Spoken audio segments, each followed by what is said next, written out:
ओम शांति।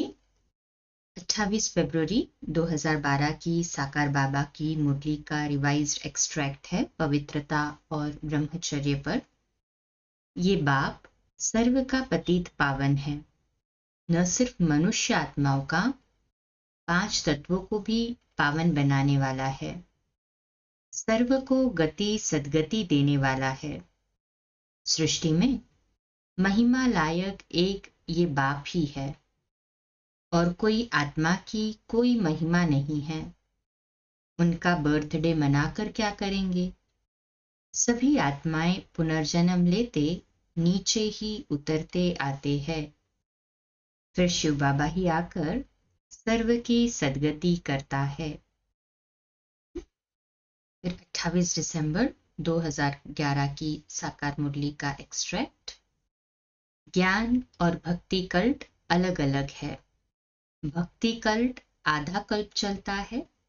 जब से रावण राज्य शुरू होता है तब से भक्ति शुरू होती है। भक्ति में सीढ़ी उतरते जाते हैं। ज्ञान संगम युग पर एक ज्ञान सागर शिव बाबा ही आकर देते हैं, जिससे चढ़ती कला होती है। सच्चा सच्चा सत्संग ये है, जब सत्य बाप आकर मिलते हैं, जिसका भक्ति मार्ग में गायन होता है। फिर 2 नवंबर 2011 की साकार मुरली रिवाइज्ड उसका एक्सट्रैक्ट। अभी तुम बच्चों ने जाना है कि बाप आया है। पतित पावन बाप आकर अपना परिचय देकर रचना के आदि मध्य अंत का राज समझाते हैं। बाकी दुनिया में और कोई ये बातें समझ नहीं सकते। मनुष्य तो समझते कि गृहस्थ व्यवहार रहते कोई पवित्र बने। ये हो नहीं सकता। सो तो जरूर है, जब तक पतित पावन भगवान न आए तब तक पवित्र कैसे बन सकते हैं। फिर 12 अप्रैल 2012 की साकार मुरली रिवाइज्ड उसका एक्सट्रैक्ट। सन्यासी ज्ञान योग से पवित्र नहीं बनते हैं, इसलिए उनको ताकत नहीं मिलती है। ताकत तब मिले जब बाप की श्रीमत पर ज्ञान योग से पवित्र बने। परमपिता परमात्मा ही आकर पवित्र गृहस्थ मार्ग स्थापन करते हैं।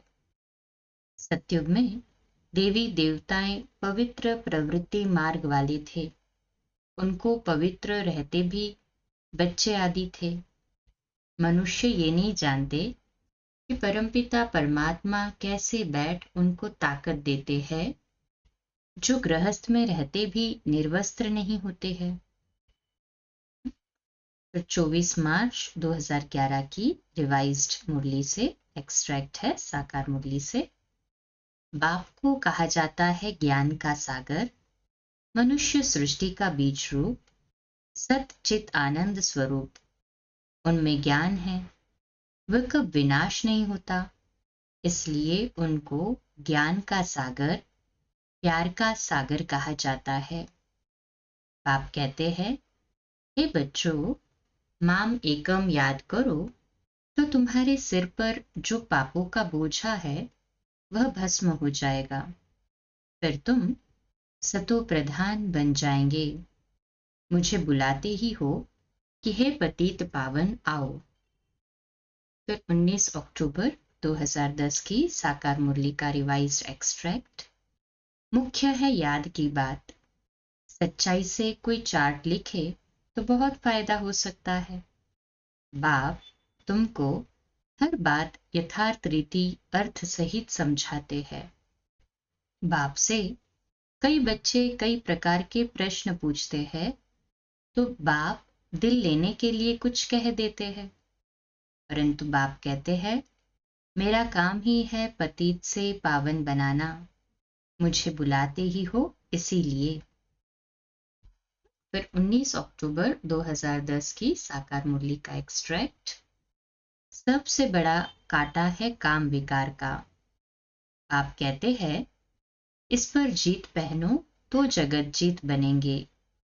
बाप तुम बच्चों को कितना सहज समझाते हैं, तो तुमको कितनी खुशी होनी चाहिए।